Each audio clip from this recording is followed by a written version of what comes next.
What are your concerns? What are your needs? So I'm happy you're meeting with me. The number one reason that people stay in relationships is financial security.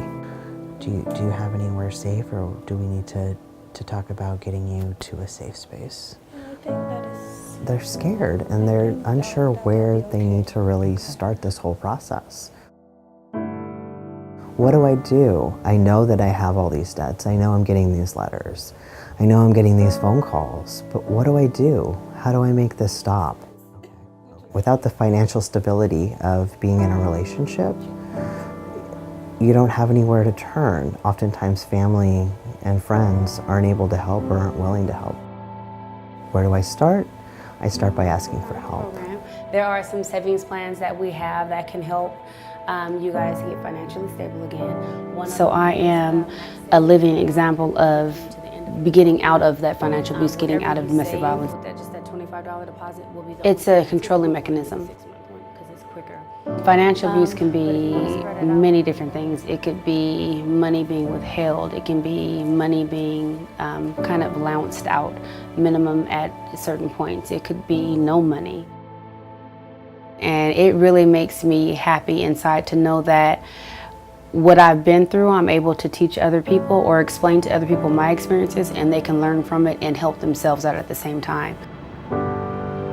To make changes in your life, you need to feel safe so that you can take risks and chances that scare you. How can you look towards the future, 5 years, 10 years, if you don't know how you're gonna buy food next month? If you don't know how you're going to get to your job? If you don't know what you're going to do for a job? How do you dream? How do you hope if you don't have a starting place? And I think that our economic empowerment program provides our survivors with the necessary building blocks to build that place to feel the freedom to dream.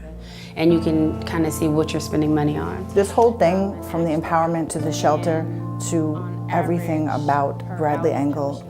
How much do you think you spent on tennis shoes that day? 20 bucks.